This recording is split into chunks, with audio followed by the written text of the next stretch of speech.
Bike prices remain high. Bike sales are really, really low. And yet, bike shops still struggle to actually get the inventory that's going to sell, and they're pretty much being held hostage right now. Before we dive into the nitty gritty, let's set the stage for exactly how distributors are supposed to work. They're supposed to be the facilitators, providing parts, providing bikes, and also helping shops keep what is in demand on the shelves. But instead, we run into a scenario in which distributors are overstocked with crap that they bought way too much of and they overestimated the demand for, and now they won't even allow bike shops to get what they need or what customers are wanting. Instead, they're holding them hostage and basically saying, well, sell through what we give you, and that's all you're going to get. Now, I launched Evo One Industries about 6 to 8 months ago. It's my own line of cleaning products that are specifically for bikes, with the end goal of getting into individual retailers and doing maybe a little bit of e-commerce, but mostly bike shops. That's where I want to be. That's who I want to support. It's who makes our industry revolve. So that kind of has changed a little bit, and I'll explain why. Whenever you go into an independent bike shop, most of these independent bike shops, there are a lot of people who want to call it a front for distribution, and unfortunately, with probably 75% of the shops out there, that is exactly what it is. Now, distributors do provide a valuable service in the fact that they can ship parts to a shop, they can provide an inventory, they can store them locally in a warehouse where shops don't have to buy it and put up all this cost up front, but there's hardly any margin. I mean, you're talking 10 to maybe 20% on some products because distributors typically want a 40 to a 60% margin on everything. The dynamic between bike shops and distributors is a really flawed one. Now, distributors are supposed to be the middlemen, okay? Every industry has them, and that's something we just have to accept. But instead, they've kind of evolved into the gatekeepers of the industry where no new product will hit a shelf or get into your local bike shop without their stamp of approval on it. And that's really sad. It's sad because then we see bike shops struggling, and then we see new businesses come along and say, well, I don't want to deal with any of that. So they just go direct to consumer and e-commerce, which quite honestly is a very viable solution to that, because the reality is e-commerce, if you are a strict direct to consumer brand, you don't have to give margin to a shop. Usually in most businesses, let's take any sort of retail, you're talking a 30 to 40%, margin or keystones, right? So if you don't have to do that, you can communicate directly with a customer. That saves on warranty time or any issues between back and forth and playing telephone. And then you can directly relay sales information, promotions directly to that customer because now they're on your email list. I can really see why a lot of bike brands are just going direct to consumer, because it really makes a lot of sense. Now, I did own a business before starting YouTube that was in the direct to consumer side of things in a completely different industry. And yeah, pretty easy. Didn't really have to deal with any sort of, people wanting their piece of the pie. I could just go straight to customers, and it's highly profitable and way easier to start. Instead, with my new business, I've hired a sales team. I have 2 people on board full time, as well as a business partner involved, where we go directly out. We are making phone calls, knocking on doors, sending emails, trying to get into independent bike shops because that's the relationship I want to build and that's who I want to support. However, then you're just met with all these objections, and it sucks. Now, you may remember I actually had a channel sponsor at one point, and that channel sponsor was facilitated through somebody who was in a distribution network, and really kind of more of a mentorship for the first, few months of me kind of getting off the ground with my own brand in the industry. And I'll never forget this call. I said, hey, I've hired somebody to do sales. Here's kind of how it's going to run. We're going to just knock on doors. Go old school, right? Boots on the ground, bootstrap the business. And the feedback that I got was good luck. Take, for example, here the rise of e-bikes. Whenever e-bikes first came out and they really became popular, the distributors were super slow to adapt to this trend. It left a lot of shops struggling and really just fumbling around trying to figure out the technical aspects, support, product knowledge, and even being able to sell them or carry any of those brands because customers were wanting them. And that's the reality here, is if distributors had moved quicker on it and not been the gatekeepers waiting for the stamp of approval, those shops could have been selling e-bikes for the past 2 or 3 years until just recently being allowed to, or adapting to, or finally putting their damn foot down and saying, no more. You're not going to control what we sell. We need to make money or else we're going out of business, which unfortunately a lot of shops did. To really understand this fully, I think you need to take a certain perspective and look at it that way. Now, prior to 2019, 2020, things were constantly changing in the bike industry. We saw new parts, new brands, all sorts of cool stuff all the time. It was not irregular for something to come out and it totally just changed the industry overnight. That was pretty common.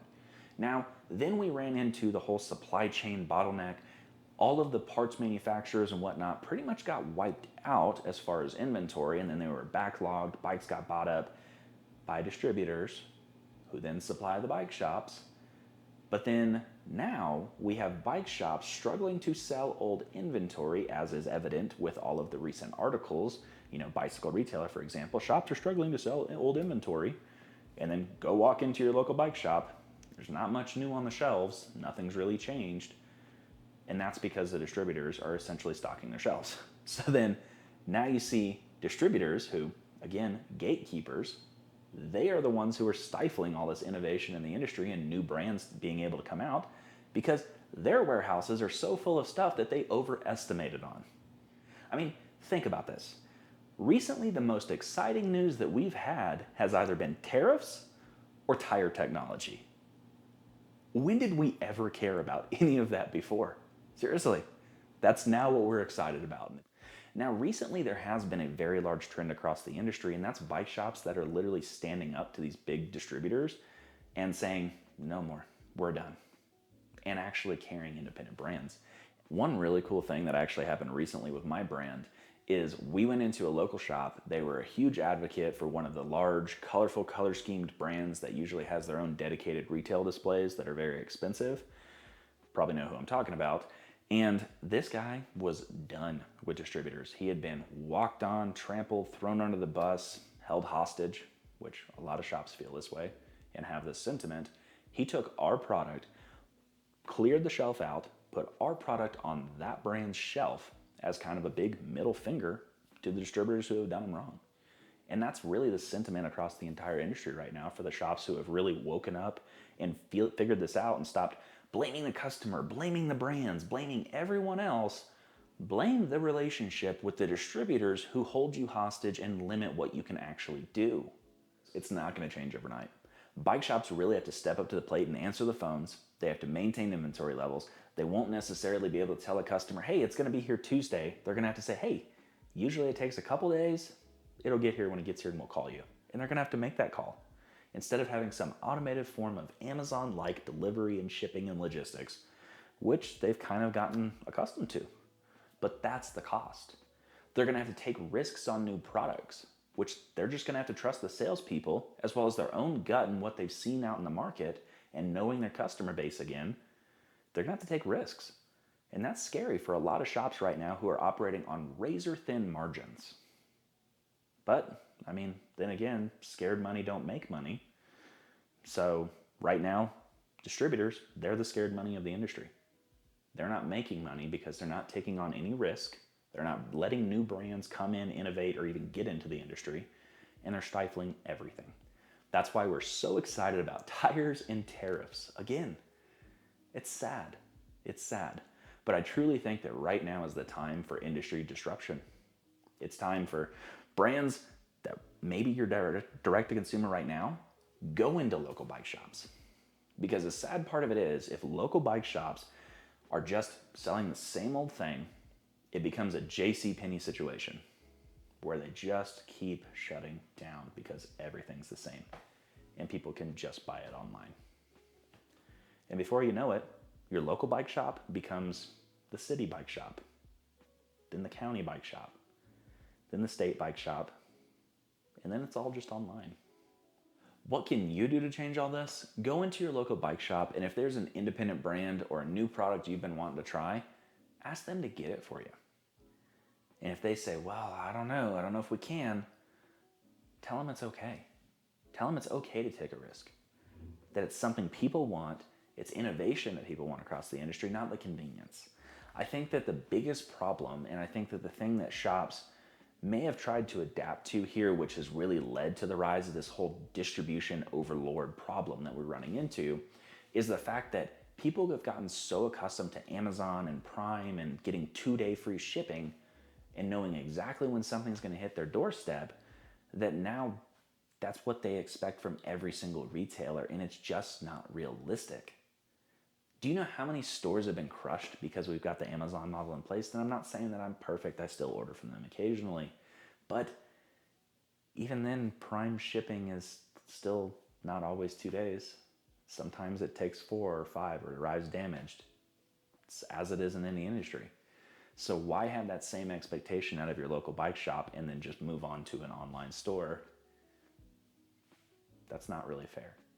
It kind of reminds me of the movie Tommy Boy, where it's like, well, I can give you a guarantee. I can crap in a box and stamp guarantee on it, but at the end of the day, it's still a box of crap. Well, that's what we get with distributors. A big old box of crap. Let me know your experience and let me know if you've got a local bike shop who has started to adapt and make these changes. I would love to hear about it. And also, if you have any ideas to help drive this forward and push this and continue disrupting the industry, please comment down below and subscribe to this channel. As always, thank you so much for your time. I greatly appreciate you watching, and I'll see you on the next video.